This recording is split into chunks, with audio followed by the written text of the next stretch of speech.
Olá pessoal, tudo bem? Nós estamos chegando aí na nossa segunda aula do curso Como Estudar a Bíblia. Meu nome é Cláudio Duarte, sou do site sigaele.com.br e nós vamos prosseguir aqui para a nossa segunda aula. Bem, agora vamos lá, 2 Timóteo 2,15. Paulo, escrevendo a sua carta para Timóteo, diz o seguinte: procura apresentar-se a Deus aprovado como obreiro, que não tem de que se envergonhar e que maneja bem a palavra da verdade. Olha só que coisa interessante. Paulo está escrevendo o seguinte: olha, você procura, Timóteo, se apresentar a Deus aprovado, como um obreiro, e que não tem de que se envergonhar, e que maneja bem a palavra da verdade. Que maneja bem a palavra da verdade. Como é importante a gente manejar bem a palavra da verdade. É fundamental para a nossa vida.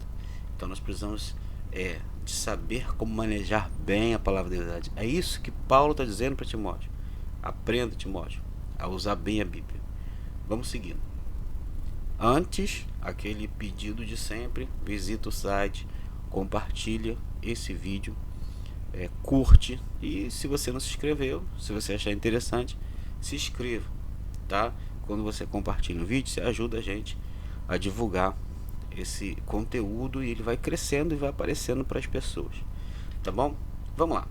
Então, nós estamos aqui na nossa segunda. Eu falei para você que ia te passar alguns princípios, então nós precisamos entender esses princípios. Vamos ver quais são eles? Então vamos lá. Primeiro, algumas coisas para você anotar aí são importantes. Esses slides vão estar disponíveis lá no site sigaele.com.br. Você vai poder baixar eles. Você pode usar na sua igreja, tá? Você pode usar no seu grupo, online, como você quiser. Você fica à vontade para trabalhar com esse curso aí, tá bom? Então, assim, nós precisamos de algumas coisas de a gente pensar. Primeiro, a gente precisa deixar a Bíblia dizer o que Deus está falando. Mas por que isso? Ela é a palavra de Deus. Não foi feita para nos agradar. Ela não faz a nossa vontade, mas ela nos mostra o caminho a seguir. Então, às vezes a gente pega um versículo ali e lê, e a gente quer que aquele versículo força ele a falar aquilo que a gente quer que fale. Entendeu? Então não pode. Tem que deixar a Bíblia interpretar a própria Bíblia e Deus deixar Deus falar através da Bíblia, não a forma que a gente quer falar. Então vamos lá. Mais um item importante aqui para a gente pensar. Não podemos extrair ideias ou princípios nossos e querer que a Bíblia concorde. É como eu estava falando anteriormente. Você pega um versículo ou um texto bíblico e você ali tira uma ideia, né? E você quer que a Bíblia concorde. Você vai lá. Como é que você faz isso? Você pega uma porção de versículo, certo? Ali começa a pegar aqueles versículos soltos para ter o interesse. Você não buscou saber as outras coisas, o contexto, nada disso. Você pegou para o seu interesse, né? Muitas pessoas utilizam para justificar o que elas pensam. Pega um tema ali, o que eu penso sobre alguma coisa. Pega aquele tema ali, pega alguns versículos separados ali, pronto, a Bíblia diz isso. Mas não é bem assim. É preciso fazer uma análise de tudo, tá bom? Vamos prosseguindo. Então aqui, ó, mais um item importante: não podemos usar a Bíblia para compartilhar uma opinião própria. Muita gente pega ali um tema e a partir daquele tema ele começa a pegar vários versículos. Você pega uma Bíblia aí de estudo, uma Bíblia online mesmo, você pega ali temas, por exemplo, você vai lá na parte de temas, aparece: eu quero falar sobre a palavra, sobre Jesus. Vai aparecer vários versículos. Só que as pessoas pegam aqueles versículos e vai juntando eles. Jesus diz isso, sei que lá, isso, mas não olha o contexto que está cercado aquele versículo, não olha por que circunstância foi falado, por que foi falado.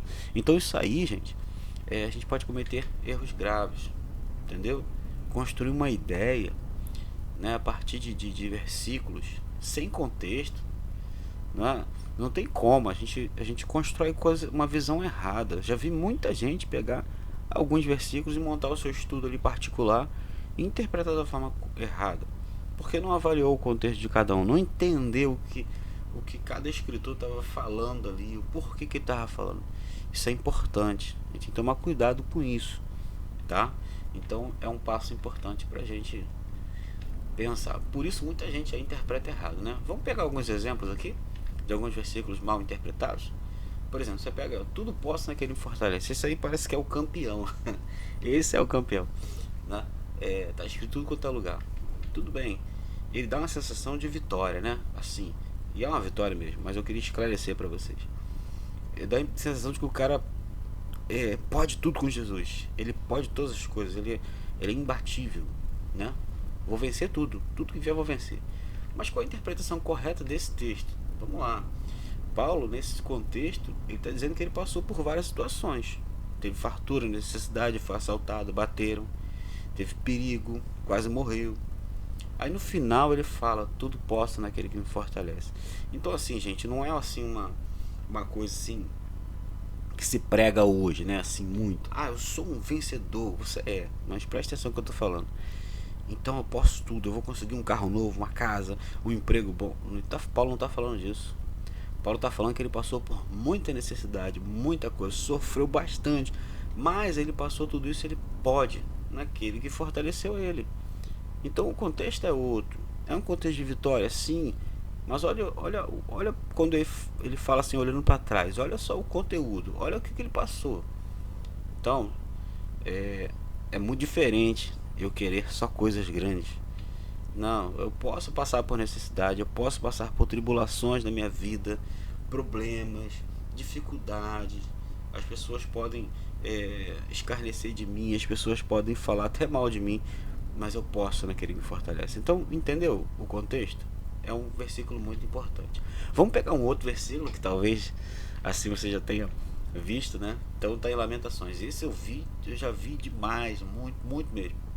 Misericórdia do Senhor são a causa de não sermos consumidos, porque as suas misericórdias não têm fim, novas são cada manhã, grande é a tua fidelidade. Gente, muita gente fala e fala assim, a palavra de Deus se renova na minha vida cada dia, a palavra de Deus. Então vamos prestar atenção aqui numa coisa, na interpretação correta desse texto. Muita gente fala isso, tá? Vamos prestar atenção no seguinte, não é a palavra de Deus que se renova, a palavra de Deus não se renova, gente. A palavra de Deus ela é a mesma ontem, hoje, será eternamente. Ele não fica renovando, mudando de palavra. O que se renova são as misericórdias. Olha só o texto, novas são cada manhã, né? A sua misericórdia não tem fim. Então não é a palavra de Deus que se renova. Eu já vi muita gente pregando falando isso, né? A palavra de Deus se renova a cada manhã. Não, é a misericórdia. São as misericórdias que se renovam. Elas precisam se renovar, porque a gente peca, a gente erra o tempo todo, e a gente precisa de renovo.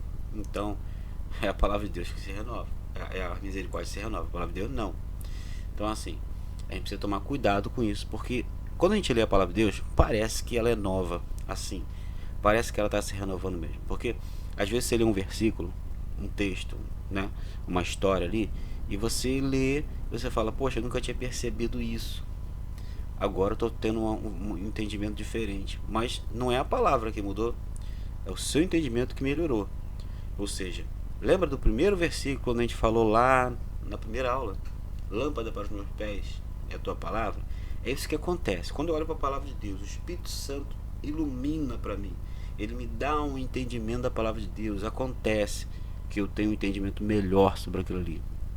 Entendeu? É isso que acontece. Então, para você não errar aí, não é a palavra de Deus que se renova, são as misericórdias do Senhor que se renovam. Essa precisa, porque eu erro todo dia e eu preciso das misericórdias sendo renovadas na minha vida, tá bom? Vamos prosseguindo? Então, para a gente estar fechando essa aula, é preciso ter sabedoria.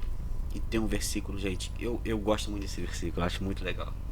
Tiago 1, do 5 e 6, ele diz o seguinte: se alguém de vós tem falta de sabedoria, peça a Deus, que a todos dá livremente, de boa vontade, será concedida. Peça, porém, com fé, sem duvidar, pois aquele que duvida é semelhante à onda do mar e agitada pelo vento. Gente, parece assim, eu tenho a sensação quando eu leio esse versículo, eu sempre tive, que Deus gosta de dar sabedoria pra gente, sabe? Que Ele tá esperando assim, olha, pede pra mim, pede que eu vou dar sabedoria pra vocês. Porque Ele fala assim, de maneira muito legal, Ele fala assim, ó, que a todos dá livremente, de boa vontade. A pessoa quando dá alguma coisa de boa vontade, né, porque ela tá com vontade, de um prazer mesmo. Então assim, vai ser concedido, é uma afirmação, mas tem que pedir sem duvidar, tá? Tem que pedir sem duvidar e com fé. Então é assim, gente, vai ler a Bíblia, pede sabedoria. Vai conversar com alguém, aconselhar, pede sabedoria. Vai fazer um investimento na sua casa, na sua vida, pede sabedoria. Vai construir alguma coisa, pede sabedoria. Deus dá livremente. Tá bom, gente? Então nós vamos ficando por aqui. Até a próxima. Eu vou pedir novamente que você faça uma visita, curta o vídeo e compartilhe. Tá bom? Deus abençoe sua vida, em nome de Jesus.